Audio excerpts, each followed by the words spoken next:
Late in the day yesterday, NASCAR confirmed uh, their future in terms of the TV broadcasting space. So we're going to talk about that and more here on this episode of Running with the Pack.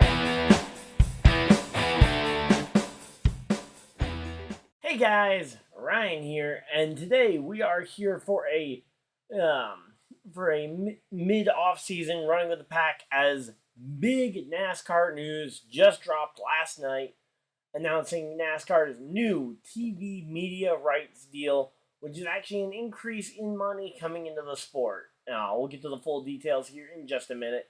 But so the NASCAR media rights deals are split up amongst four different companies, still headlined by Fox and NBC, bookending the season. You've got Fox, who will take up the first 14 NASCAR event weekends of the year, including, I believe that's including Clash and the Clash and All Star weekends. So, yeah, NASCAR on Fox will carry the first 14 races, and the final four races of the regular season and the 10 race playoffs will be carried by the NBC family of networks between USA Network and between USA Network and Network NBC. I'm hoping for some of that to be simulcasted on Peacock, and that's going to be part of what we get into. Because I personally think, especially for some of these brands where they have both a cable and a streaming partner like NBC with Peacock, I think the ability to open it up on both fronts for people who just have Peacock or people who just have a cable subscription is a massive win for accessibility. But I do think tipping your toe into the streaming pool is going to be important. And speaking of tipping your toe into the streaming pool, you might notice that 14 and 14, that only adds up to 28 event weekends. The current NASCAR schedule, I believe, is 38 weekends a year, and that is unlikely to change. So there is a missing 10 races in there, which will be split between two networks. So you've got Amazon Prime, which will be taking a 5-race stretch following the Fox portion of the season. So for weekends 15, 16, 17, and 18 of the NASCAR season, which, if I'm not mistaken on kind of timing-wise, it'll be about the gateway portion of the season for 5 weeks. Amazon Prime will be the exclusive home to NASCAR racing. In addition, it sounds like they will have the practice and qualifying for the beginning of that NASCAR season. So Amazon Prime is starting to tip their toe into the motorsports water, and I will say, based on the fact that they've had Thursday Night Football, I like the idea that they at least know what they're doing when it comes to sports. I just hope that not too many fans fall off just from trying to flip back and forth between sports channels. But again, I think at this point, you need to at least tip your toe into the water with streaming, and this is how they ended up doing it. And I think the fact that they've got a fourth partner helps massively with spreading out the money. That way, Fox and NBC aren't having to invest quite as much per race, but we're still getting a massive deal. And then the fourth and final partner is Classic TNT, and I believe that is also in partnership with HBO Max, or just Max as the streaming service is called now, carrying the other 5 races in that midsummer stretch. So 10 races straight, where it'll start with 5 on just Amazon Prime alone, and then you'll have a split coverage between the races being carried on TNT and then the races also being carried on HBO Max. So that will be an interesting split. Now, all this doesn't come into effect until the 2025 season, so we have a little over a year to kind of brace ourselves. For any of you guys who are juggling subscriptions and stuff, can have time to try and figure out how you want to go about watching the races and stuff. I'm going to have to do the exact same thing as the rest of you guys, so but overall, I think, if I'm not mistaken, the previous media rights deal was about $800 million per year from Fox and NBC.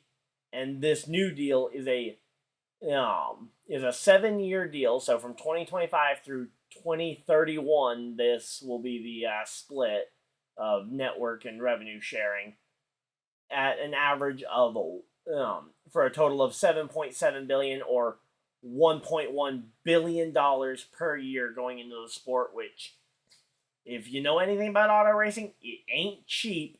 And the fact that we are getting more money into the sport is a very good thing. And it sounds like that money will be going back to the race teams in some sort of way, whether that's through a boost to the charter system, potentially, although I would hope it just goes straight into the purse money. That way, if we do see open teams running, they have a shot to make a little bit more money in addition to all the charter teams, which are already dominating the entire field anyway. So, again, we'll have to wait and see exactly how the extra money is allocated. But, I mean, an extra $200 million per year, I'm not saying that it's necessarily my favorite solution, but you can't, it's hard to say no to that amount of money, and especially now that streaming is looking to be the future. I mean, the NFL is going to have a game, a playoff game and a regular season game exclusively on Peacock. Thursday Night Football has been exclusively on Amazon Prime now for about a year and a half, so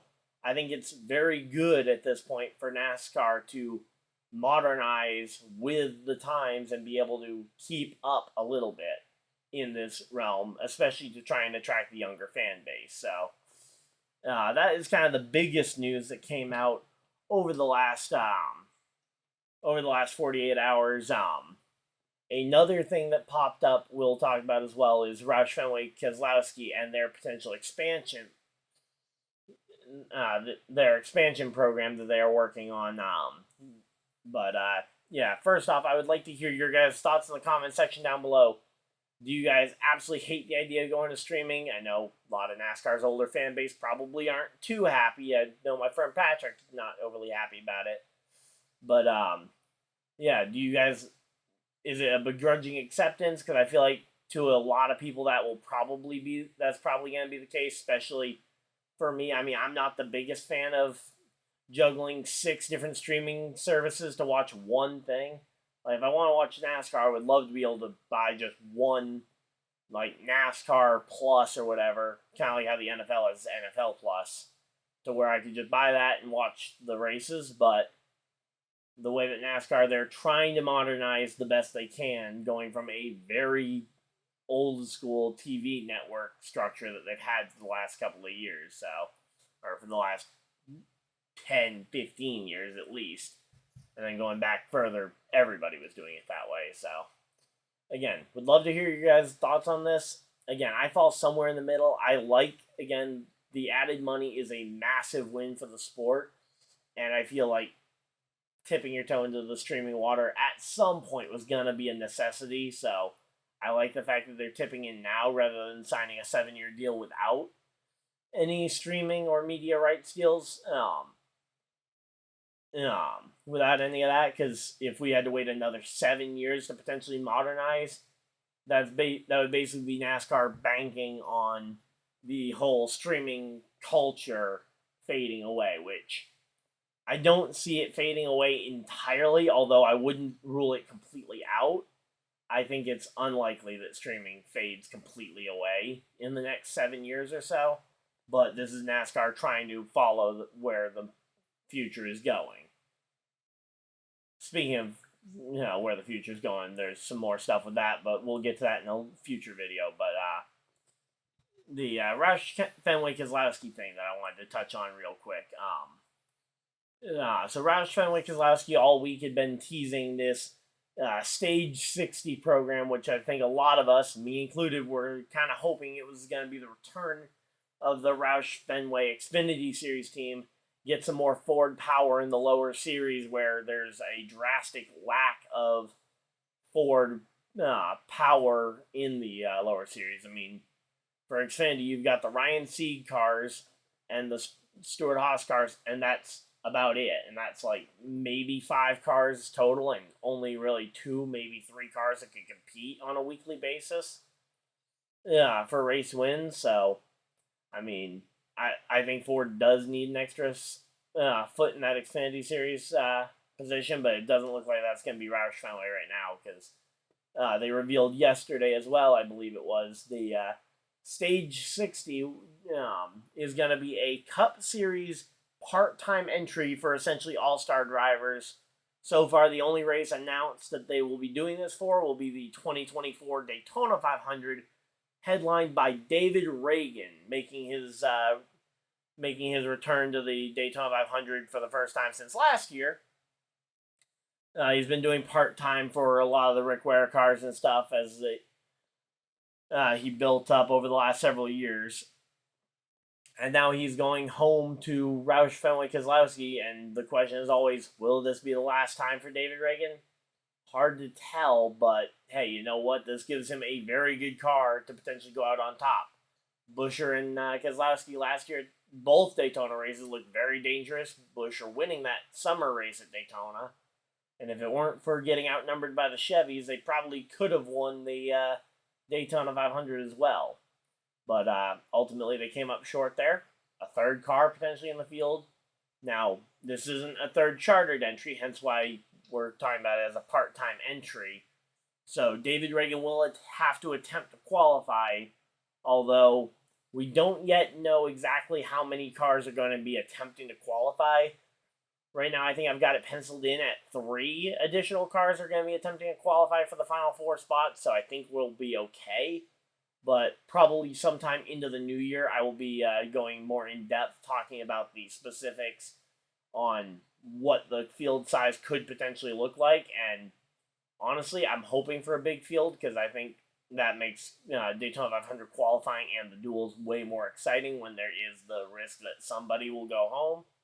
So, yeah, so that's what the Roush Fenway Keselowski thing was. And, yeah, so that's most of the news from this past 24 hours. It's been a crazy bit of time. I know I haven't done a video like this in a little while, so I just wanted to come on here, update you guys on what has been happening and what is going to be happening going forward, which brings me to my last point of the day, which is a personal channel announcement for anyone who made it this far in the video. First off, thank you guys for making it this far in the video. But me and Patrick, starting tomorrow, December 1st, we'll be bringing back the Advent Calendar series that we did for 2019 and 2020, and we attempted to do in 2021. Ultimately, we got too busy to finish the series out, but we will be bringing it back for 2023. So he and I, we will be doing 1v1 races on NASCAR Heat 5. 1 race a day for counting down to Christmas. First one to win 13 races will win the series, although we will still do 25 races regardless. So 25-0 the dream. Hopefully you guys will be excited for that. Of course, if you guys want to check that out, hit the subscribe button and ding the little bell so you guys get notified when those videos go live. There will also be a playlist on the channel in case you guys miss any of those videos, so you guys can get caught up in order. But until next time, hopefully you guys enjoyed, and if you guys did, leave a like on the video, subscribe if you guys are new so you guys don't miss any future videos or live streams. And until next time, I'll see you guys in the next video, live stream, whatever you guys decide to do the rest of your day. Have a great day, everybody, and goodbye!